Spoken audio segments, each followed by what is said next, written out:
Hello and welcome to another Writerly Witterings with me, Michael Jex, the tea drinking author, who's not got a cup of tea, but he has got a cup of coffee. Cheers. This is the latest in my 5-minute reviews, he says, grabbing his watch and setting the timer. And today I want to talk about a particular book I bought 35 years ago.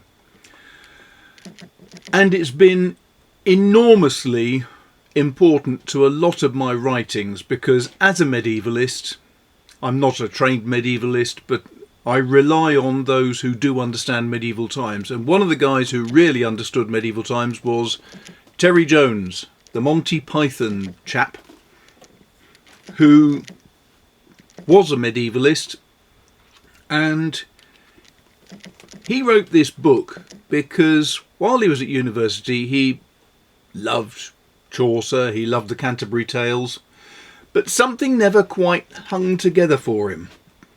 And when he started doing his own researches, he realised it was all because of Chaucer's knight, the perfect gentle knight. And what the problem was this.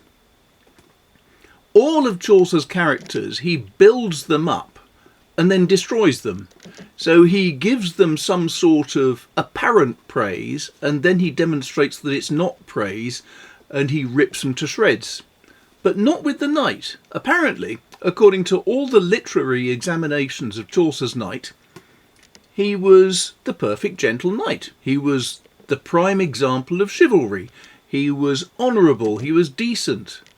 And the reason why that analysis has come across is because the literary experts who have investigated Chaucer's knight over the centuries knew nothing about the history, didn't bother checking up on the battles that the knight was involved in, didn't look at the meaning of the words that Chaucer was using in his period, and so they came up with this ludicrous concept that Chaucer actually was praising this fellow. He wasn't. Not at all. Little things such as he goes through the different battles that the knight went to. He goes through the quality of the man. He says to ride out he loved chivalry, truth and honour, freedom and courtesy. Full worthy was he in his lord's wars, and thereto had he ridden no man further, as well as in Christendom.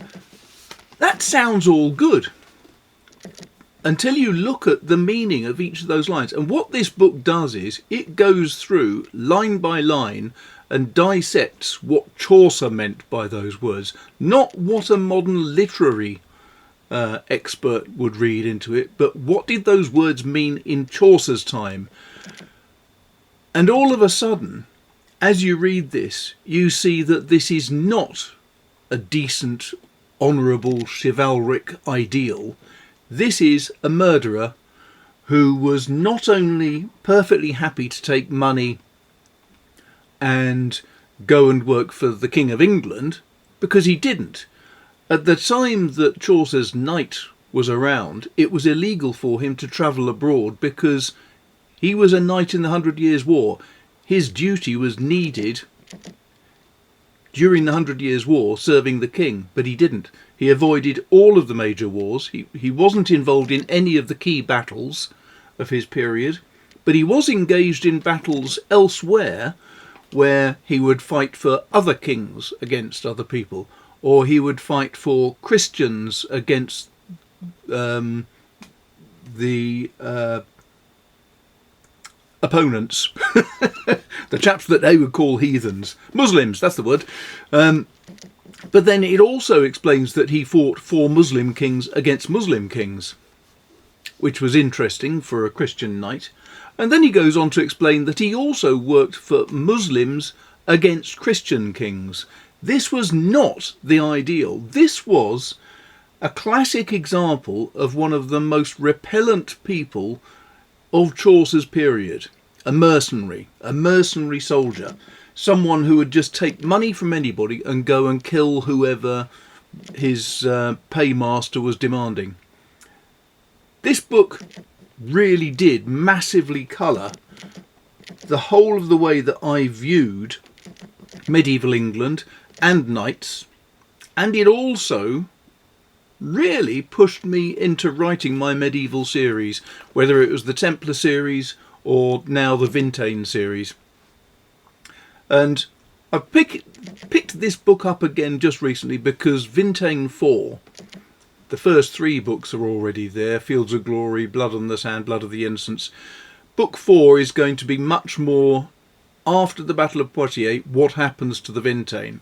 And I think that they're going to be marching across France, trying to make money however they can, because you've got to bear in mind that at the end of the main battles, at the end of Poitiers, the English had captured King John of France, and all of a sudden the battles were all over, and the troops that the English army had employed were unemployed.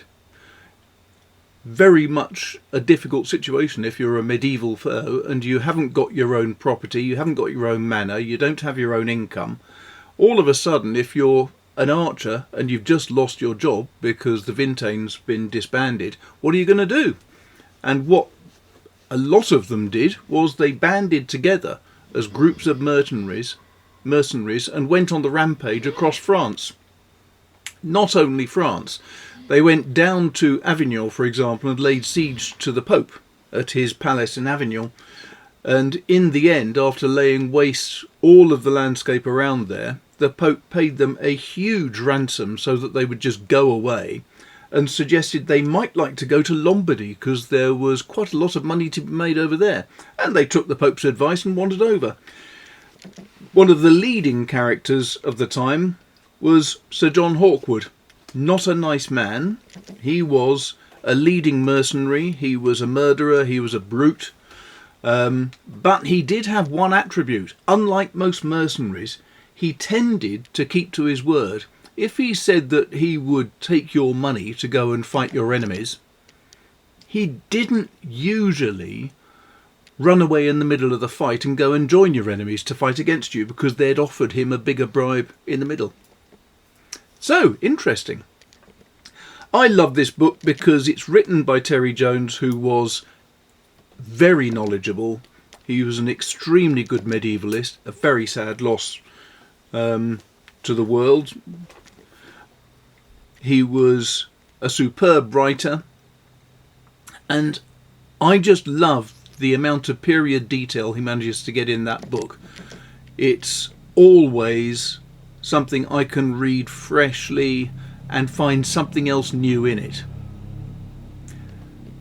I thoroughly recommend it. If anybody is interested in the medieval period, especially the 100 Years' War, especially the mid-1300s, this is the book I recommend every time. No idea if it's still in print, actually. As I say, this copy is 35 years old now. I shudder to think how much it would go for now, so I dare not lose this copy. But that is all for now. I must go because it's lunchtime. I've finished my coffee. I fancy something to eat, and I'm going to go and get it.